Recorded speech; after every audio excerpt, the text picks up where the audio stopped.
You all excited for the upcoming Coyote vs. Acme movie? You know I am. That's why I'm going to go over the only other hybrid Looney Tunes movie I've yet to cover. Looney Tunes Back in Action.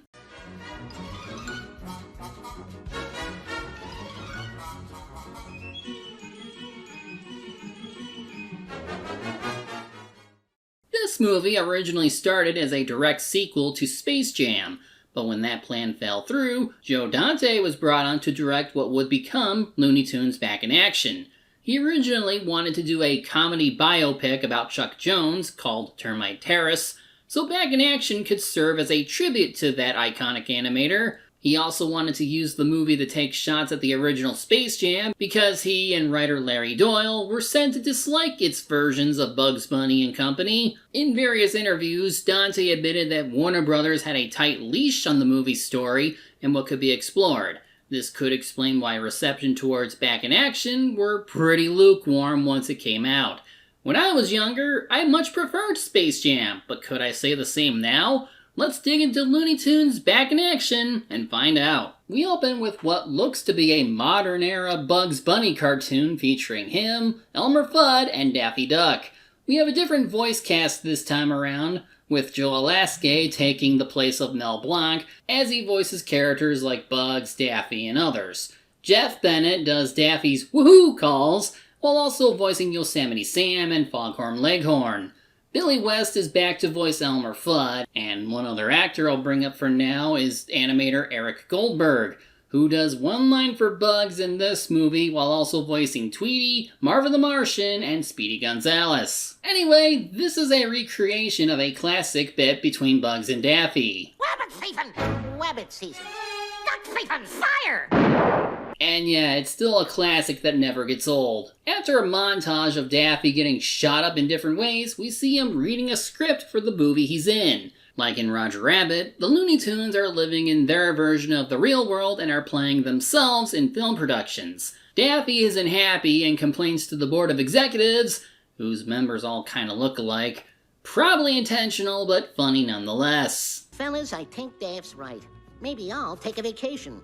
Go visit my 542 nieces and nephews. Mr. Duck, excuse me, I'm sorry. I don't see how we can have a Bugs Bunny movie without Bugs Bunny. This would be funny, if a little sad since the cancellation of Bye Bye Bunny in 2024. Here is where Back in Action takes a different turn from Space Jam, because the gags don't just stop in the on-screen animated world. Here we have VP of Comedy Kate Holton, played by Jenna Elfman, who goes over how popular Bugs is compared to Daffy. A set that appeals to male and female, young and old, throughout the known universe, while your fan base is limited to angry fat guys in basements. I should also note that the Warner Brothers are played by Don and Dan Stanton. That's twice now I've seen these two in a Joe Dante movie. Daffy keeps complaining and is fired, and Bugs doesn't seem to care about any of this.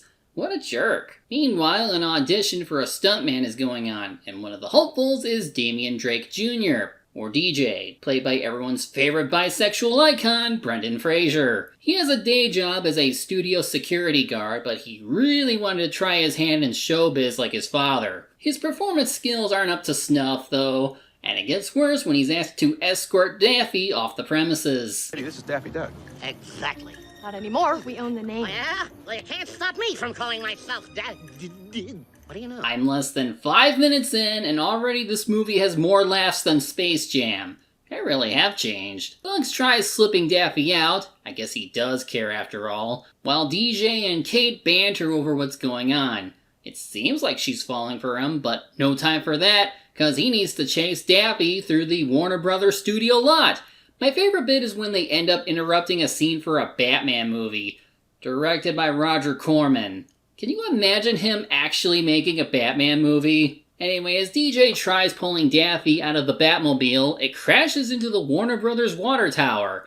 It almost crashes on top of Kate and Bugs, but they're fine. As for DJ, though... Your father would be so ashamed of you. Thanks, Officer Dick Miller. You know, Ralph constantly fails to catch the Warners, yet he never gets fired. And DJ drops a whole-ass water tower once, and suddenly it's his fault? That said, while the humor in this movie can work, there are other parts that don't age as well. For example, At first they told me to lose the stutter. Now they tell me I'm not funny. It's a pain in the butt being politically correct. You're telling me. knowing that the term is for calling out insensitive behavior or imagery towards marginalized groups, Porky could imply that he hates being more civil around certain people. Still, I do like this bit with Matthew Lillard being shooed at by Casey Kasem and Frank Welker as Shaggy and Scooby for his performance in the live-action Scooby-Doo movie. What kind of performance do you call that? You made me sound like a total space cadet, man. I'm sorry you feel that way. I was trying to be real to your character. If you like goof on me in the sequel, I'm coming after you. Yeah, and I'll give you a Scooby smile. As Bugs and Kate go over the upcoming movie without Daffy, she thinks of replacing him with some hot co-star. You're probably thinking of Lola, but here... Usually, I play the female love interest. Hello, my baby. Hello, my honey. Hello. About the cross-dressing thing in the past, funny. Today, disturbing.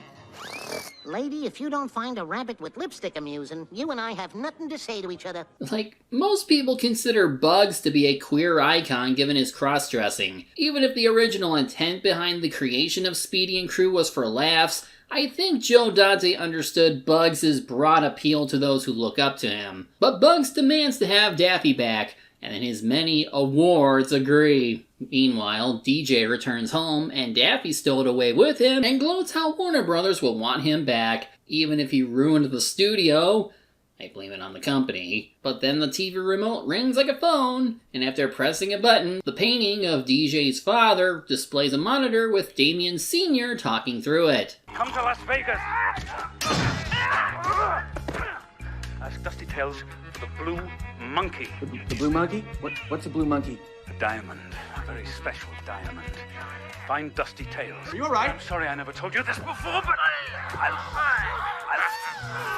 Being told to head for Las Vegas, DJ believes that he needs to save his father from whatever is happening. Daffy wants to come along for fame and fortune that could help get his job back, but is shot down. I obviously can't stop for every gag along the way, but I'll just note the obvious. As part of a Looney Tunes story, Brendan Fraser is in a different league from Michael Jordan. It helps that he's an actual actor playing an aspiring one, instead of a guy trying to play a fictional version of himself. Because it looks absolutely nothing like a spy car. And it is funny how after they leave in Damien's jalopy, the real spy car appears beneath a flip panel. What a shame to miss out on writing that. Back over to the studio, the test screening for Bugs' new movie without Daffy goes poorly.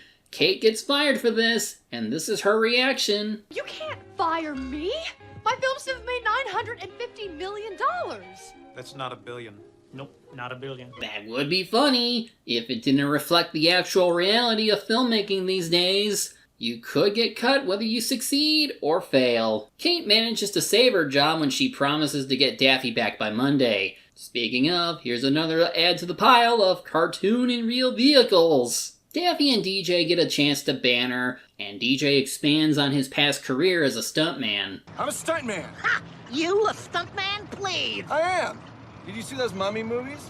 I'm in them more than Brendan Fraser is. Do I even need to say anything? Bugs gets a hold of Daffy, but gets told off, because his co-star is now on a real adventure for the Blue Monkey. This phone conversation gets picked up by an Acme satellite and transmitted to this big buff guy named Bob, played by Bill Goldberg, who then reports to his boss called Mr. Chairman, played by Steve Martin.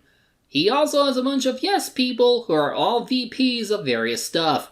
There's too many to list, but Wikipedia points out a few, like the VP of stating the obvious, nitpicking, unfairly promoted, and my favorite, VP of never learning. Mr. Chairman, like everyone in this movie, is a buffoon who tries showing what's going on through video monitors. He's also after the Blue Monkey and doesn't want our heroes getting it, and has Damien Sr. captured for interrogation. He's about ready to crack, boss!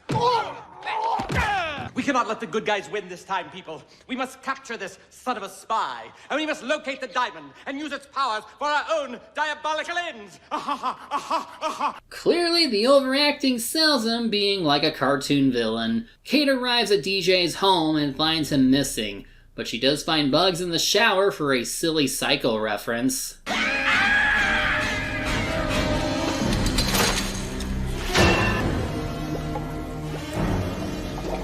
And that is in reference to how John Hancock used chocolate syrup to simulate blood. Kate realizes that DJ was the son of Damien Sr., so firing him was a stupid move. Bugs tells her about what Daffy is doing and offers to bring her along to tail him. They take the actual spy car, which can automatically take them to Las Vegas. And like Daffy is to DJ, Bugs is also going to mess with Kate. If you touch one more thing... Shh, I'm about to defy you.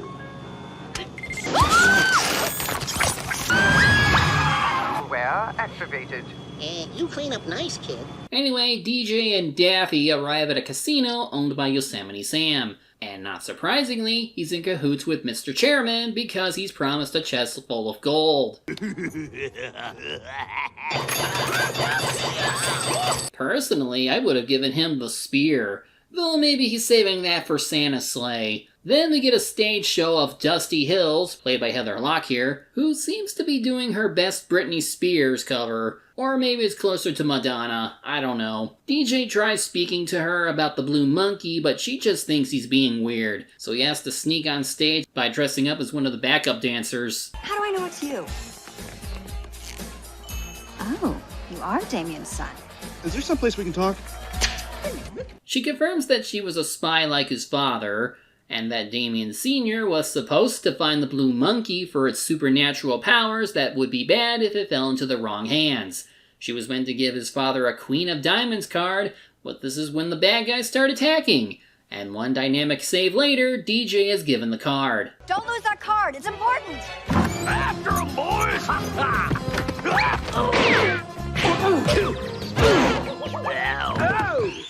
Now, the effects in this movie and seamlessly putting the human and animated characters together is pretty good for the time, especially given all this motion during the fight scenes. That's what I'm talking about, you snake! Is that all you got? That's gonna leave a mark. It really is a step up compared to what came before it, even if the older effects were also pretty good for their time. Anyway, DJ loses the card after failing a stunt check. It ends up in a card shuffler, so now he has to play cards against Sam to get it back. Hit me! Hit me! No, no, no! Hit me, Fred Nabbit! He's the boss. He gets it back and makes a break for it, but the car breaks down. Sam steals Jeff Gordon's car after his brief cameo, and luckily Bugs and Kate show up on time to find DJ and Daffy. A wacky chase scene ensues. Hang on! Roll out the window! Roll out! Roll out! But innocent people could be hurt. Roll it out the window! It'll send the wrong message to children! This chase goes places until they almost crash into a wall, which they only avoid when Daffy reacts. Mother! Taking you to mother. Their mother is dead. Fly with me, let's fly away. I recognize Bublé from anywhere. By the way, this was the last film scored by Jerry Goldsmith, who passed away 8 months after this movie came out. R.I.P. DJ stupidly exits flight mode, which causes the car to nosedive. It all seems doomed until... Out of gas. And after transitioning... What? It doesn't work like that. Thanks, Toots. Ha! Okay, so after transitioning, our heroes set up camp to figure out what to do next. DJ and Kate talk about Damien Sr., while Daffy doesn't want to admit that Bugs actually cared about him and that he's not just here to look good. Morning comes, and they find a Walmart to do a little product placement joke. Is it a mirage or just product placement? Hey, who cares? With shopping convenience at such low prices. Water, Fresca, Mountain Dew, your product name here. It's like people only do things because they get paid. And that's just really sad. Since Sam failed to stop them, and Damien Sr. refuses to talk, Mr. Chairman decides to send his next agent, Wile E. Coyote. How appropriate that he's getting his own movie about being screwed over by Acme, yet here he's clearly an operative willing to fork over money to them despite their stuff always malfunctioning. Still funny seeing him act though.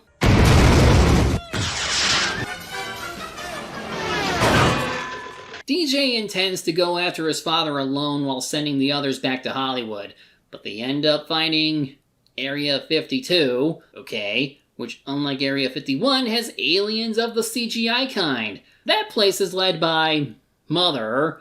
Guess it wasn't a Mother's Dead joke after all. Most if not all the aliens here, besides Marvin, are references to other movies, though I only recognize the robot monster and a Dalek from Doctor Who. Otherwise, there are ones from This Island Earth, Day of the Triffids, Forbidden Planet, Invasion of the Body Snatchers, and Man from Planet X. Meanwhile, the chairman blames the Coyote for failing. And don't blame the equipment. The equipment is good. It's Acme equipment. More reason to watch Coyote vs. Acme to prove them wrong. Surprise, surprise, Marvin is another agent for the chairman, but his plan will come later. For now, DJ asks about the blue monkey, and Mother plays a videotape explaining why Acme is after the monkey. The Acme Corporation is in hot pursuit of the blue monkey diamond, a supernatural gem with the ability to turn people into monkeys, and then back again. Ah, this is what King Koopa needed in his movie, even if he had the means to do that already. But yeah, Acme wants to turn people into free slave labor before turning around to sell them the stuff they made. Beats having to post on social media to bash Superman. Damien's mission is to find and destroy the diamond. And remember,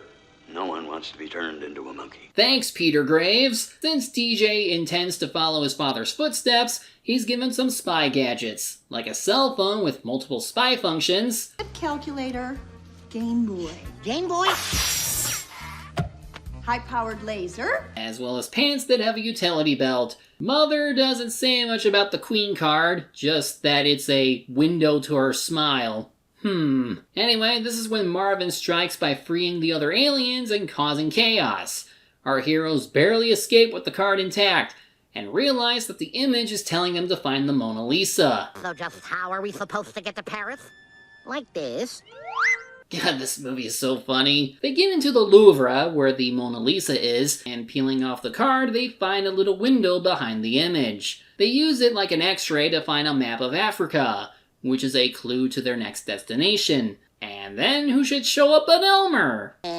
What gives, Doc? We made 35 pictures together. Well, as it turns out, I'm secretly evil. Why couldn't you be more like your not daughter or relative look-alike Elmira? Bugs and Daffy mess with him while the human characters leave, but Kate gets kidnapped by Goldberg, which forces DJ to backtrack. This leads into a funny chase sequence with Bugs, Daffy, and Elmer, where they enter some paintings with some superb animation by Mark Kostler and Eric Goldberg. You gotta love the sequence with persistence of memory.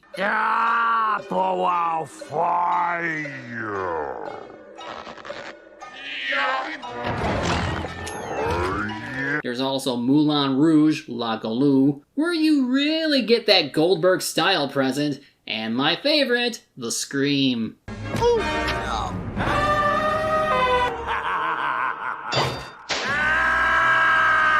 Moving on, DJ pursues Kate when she's taking up the Eiffel Tower. He tries rocketing up with his jet pants, which slip off. So he then steals a new pair from Henry Bear, since he and his family are here, I guess. Bob dumps Kate after stealing her camera, which buys him and Beaky Buzzard time to make a getaway. Kate does an aerial stunt to try and recover the camera, but she fails and needs DJ to dive after her.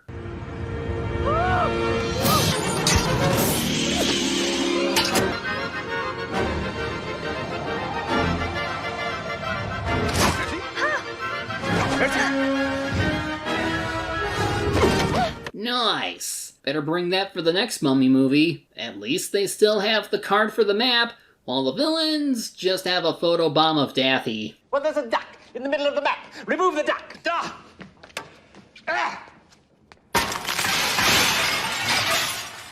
Oh. So now it's time for the next operative, the Tasmanian Devil. who attacks Ron Perlman for making a good point. If memory serves, he is also really stupid. So are you.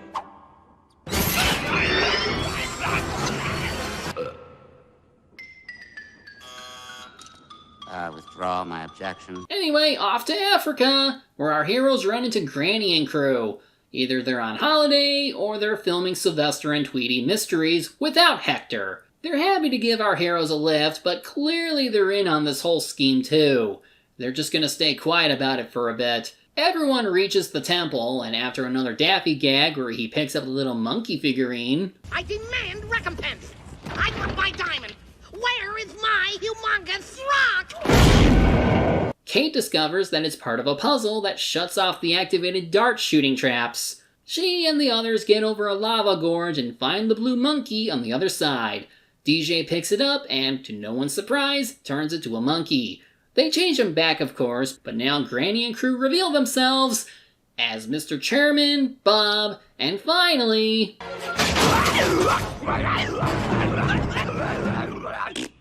Pardon. Oh, and apparently this isn't the chairman, but really, Damien? Just kidding. Let's do some drills. This doesn't make a lick of sense. Bob uses a teleportation ray to send the others back to Acme, so he and Taz are on their own. What's the point of having Taz if he isn't going to do anything?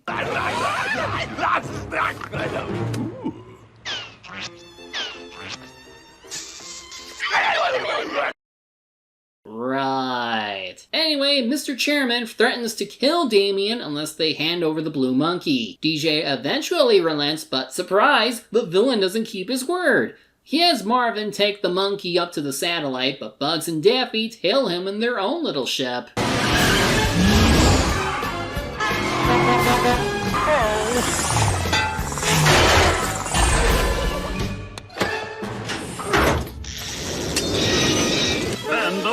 Meanwhile, Mr. Chairman explains his plan to our heroes. He wants to turn everyone except him into monkeys, which sounds like more trouble than it's worth, and the minions don't care about being turned as well? Why? You think he'd want Kate to be at his side, but nope. I prefer someone with a little more oomph. I prefer Mary! Hello, Mary.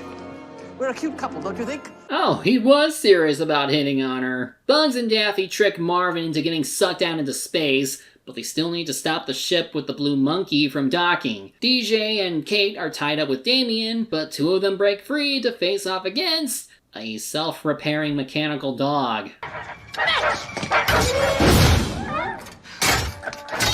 Clearly, this dog is smarter than it looks. Back up in space, Marvin tries stopping the two Toons, with Bugs even going into Carrot Saber mode because Star Wars. Daffy cowers and wonders what Duck Dodgers would do.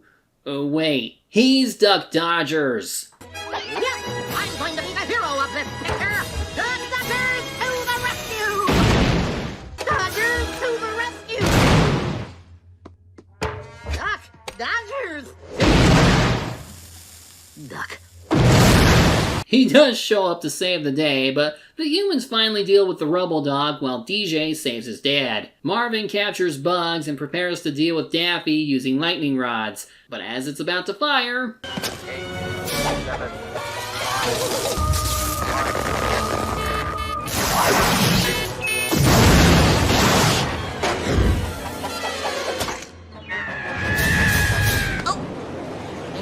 Thanks, Dad.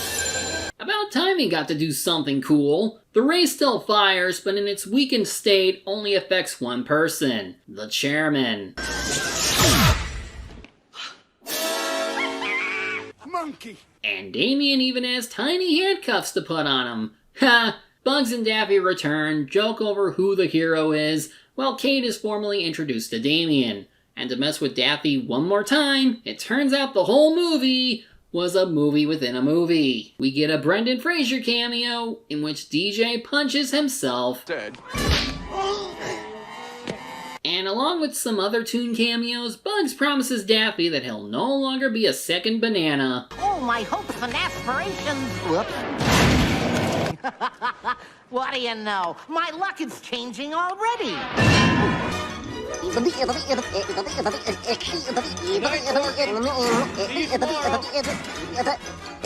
Go home, folks. So, was this movie better than I originally thought? Oh hell yes! It felt more in spirit with what the Looney Tunes are all about, from constant gag humor with witty dialogue that actually works. There are some leftover plot points that feel like they could fit in a Space Jam sequel, in which case the Spy Jam film, but Joe Dante really let loose with the chaotic gag humor, over-the-top villains, and zany action sequences.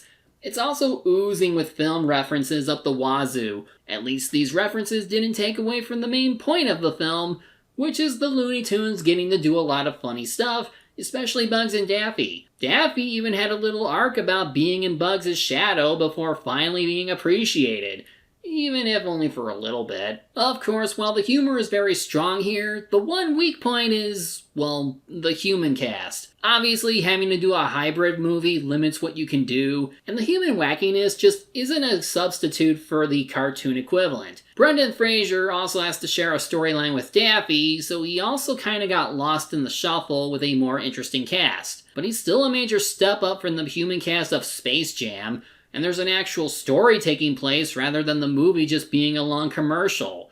And there was a lot of effort going into the animation, especially with how it meshes so well with a lot of the live action sequences. Unfortunately, the movie only grossed $68.5 million to an $80 million budget. It also got mixed reviews from critics, so any plans for a possible sequel are cancelled. Oh sure, we got Space Jam 2 eventually, but at what cost? Still, I'm at least glad we're getting another hybrid movie by people who know how to take the piss out of Warner Brothers, which was probably why it was canned before getting saved. But that's a story for next year, when I do that and the day the Earth blew up. For now, I'll just wrap things up by saying, as a fan of the Looney Tunes, Back in Action is really fun. It would be damn nice if Joe Dante could do one more of these, but for now, I'll settle for that hapless coyote when the time comes.